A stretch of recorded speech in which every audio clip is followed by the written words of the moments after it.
What is up, guys? It's the Sound Alchemist, and I'm here with Gersh 1. not two, not three, but one. And today we're back at it to answer more questions from not him, not her, not us, not them, but you in another for the greater. That was actually pretty good. This is a video series where we answer the questions left by you, the viewer. If you have a question for us, comment down below. But question in front of your question, because we get those questions first. We also have super thanks, so if you guys want to support the channel, you can hit us up with the super thanks. If you do, we will answer your question, whatever you ask, the following video. If not, if you just want to support the channel, you can give us a super thanks. Also, supporting us on Patreon really helps. It's just $1 a month, and it's just so that we can keep creating videos. But let's get into the questions. This one is by Werewolf Pirate. If you guys could have the Emperor make a custody version of a Xenos, which one and how do you think it would be? So this is interesting because I think in the book The Beast Arises, the Imperial Fist, the first part, encounter a Xeno species where they're kind of like insectoids, and they get to the hive and they're fighting through like the regular soldiers, and then they finally get to these giant chrome like beasts, and they realize that these are the versions of themselves, and then they were protecting like their queen or whatever. And I think if the Emperor were to, or if we were to see any type of Xenos Adeptus Custodes, in other words, any Xenos protector of an Emperor figure, I think I would like to see the Tau. Well, they kind of do. They have the ethereal bodyguards.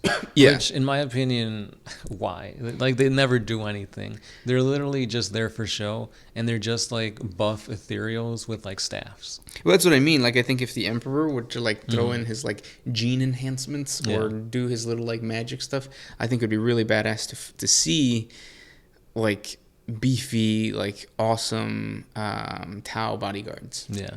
I don't know why, but I'm just thinking of like a custody painted in blue. Yeah, with no nose. Yeah, that's the only difference. Yeah. What about you?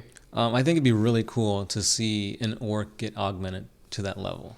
I mean, I guess technically there are like custody quote unquote orcs in like Meganobs. Even some like war bosses could be put on that level. Yeah. And I think that's the cool thing about 40K is that every single faction kind of mirrors each other. And you have smaller versions of that, of an Adeptus Custodes in almost every single one. Yeah. But honestly, if you put like a war boss and a custody, the custody's going to win like 99% of the time. Oh, for sure, yeah. Yeah. And that's for a number of things. Because like the custody, as strong as they are, they like to play with their food. In the Master of Mankind book, it actually says that a custody will parry an enemy 3 times before they kill him, even though they could kill him right away. And that's to study how they fight, so that if they ever come across an enemy like that again, they know the ins and outs of their combat, tactics. That's badass. Yeah, their lore is really cool. I just, for some reason, I've always been like deterred from playing factions like that, where like they're the best thing ever. Yeah. The Tyranids were like that for a while, but yeah. Yeah, I just like the whole like analogy of like Space Marines fight like a wolf pack, whereas the Custodes are a lion. Okay, yeah. That's cool. Yeah. Good question. The next one comes from the big one. Isn't being a cable guy the perfect job? You might get lucky and clap some lonely housewife cheeks, and you definitely have the opportunity to steal loads of stuff. I don't think you could steal loads of stuff. We don't have cable, but like whenever we have like internet outage or whatever, they show up, and like I'm here, like I'm watching them. Yeah. I think everybody would watch you. Being a cable guy would kind of suck though, because it seems, again, with internet, that they don't really know much of anything. Yeah, I've had a guy come over once or twice where he's like, let me just turn it on and off again. Yeah. He's just like unplugging everything, replugging it in. And then he's like, well, I'm going to have to come back another day. I don't have the equipment. Yeah. It's like, well, shouldn't you be ready? I think the best job for clapping cheeks would be just a delivery person. You could deliver bread. Yeah. Riot a vehicle powered on propane gas. Propane and propane accessories. Next question. Negi Tai Metal. Is the reason for the Imperium's technological stagnation because GW needs to maintain how the Imperium is in terms of the tabletop game? I mean, yes. A lot of things that happen lore-wise is because of the tabletop, but I feel like the tabletop doesn't outright dictate how the lore is. Right, yeah. And I think that the whole point of the stagnation of humanity is to paint that grim dark. So when you look or when you think of other grim dark universes, Blade Runner, there's always like, or even Akira, things like that. Yeah. Even those are kind of like what are they called? Post-apocalyptic. Yeah. But all those, it's like the hope in humanity is gone, and the power has gone to a totalitarian regime. So I think it would be really cool. I think I don't think GW should ever get rid of that.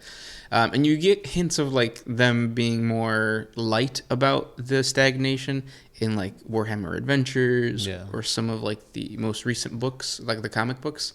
But no, keep that element of 40K. Like that's what makes it cool. It's like it's that like decay and dread. And, yeah. It's like no matter what, you're screwed. You're done for, because this is like a galaxy that's just overcome by war. Yeah. Whatever shred of hope there is, it's not going to last long.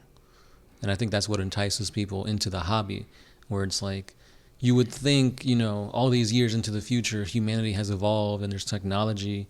And I mean, don't get me wrong, there is. You could be a really awesome, like, rogue trader, have a nice, ship, have all the money in the world, have a nice, like, group of ragtag warriors, and you could be living the life for years, and then out of nowhere, you just get eaten by, like, a Tyranid bile ship. Yeah. No fight, no chance, nothing. You're just gone. Yeah.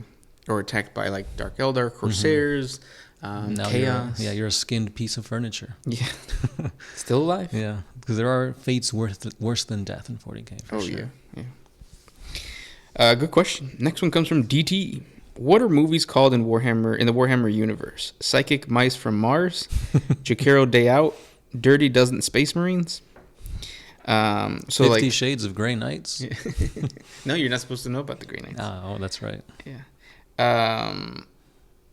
Pleasure Worlds might have like movies and stuff like that, and I think they would probably be tied to propaganda, because it just seems like that's what 40K is all about.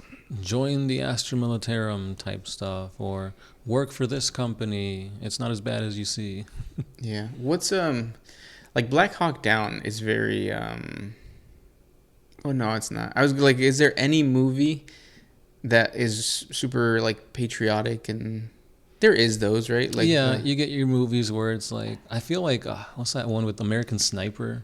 Yeah. I feel like that one's like very like pro join the army and stuff like that, but everybody I know that has joined the army has come out of it and they're like, no. Well, it's 4 years of your life, right? I mean, they take some time, unless you have like a desk job or something like that, then it's not as bad. But and I think that the same thing would happen to like in 40K, where it would be military based movies, and they're supposed to glorify certain warriors. So like maybe even like a movie on Saint Celestine, a movie on Sly Marbo. Sly Marbo. There you go. Things like that. Yeah, which is funny because like it's like join the Astra Militarum, but then the reality is you're probably only gonna live 15 minutes out on the battlefield. Yeah. Before you get got. Next question. Baron Jack. So we all know that abhumans are a thing, but are there any famous regiments that are composed completely of them, such as like a Beastmen regiment, a full regiment of Ratlings, etc.? Yeah, there's a full regiment of Ogrins. I think they're called the Krork.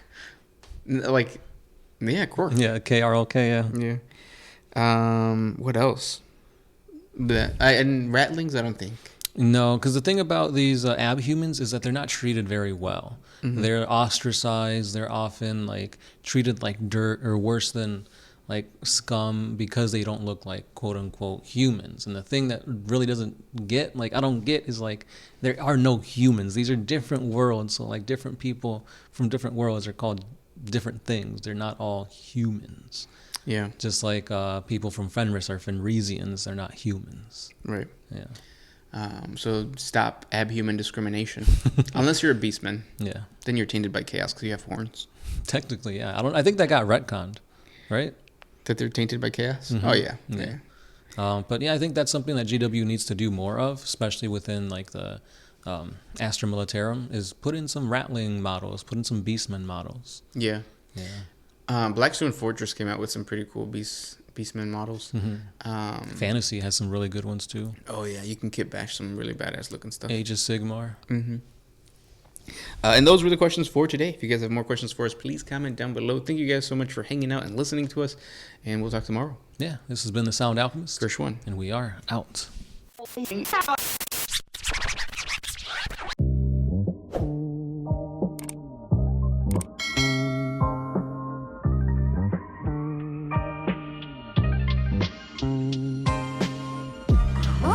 used to put my freedom first in any situation.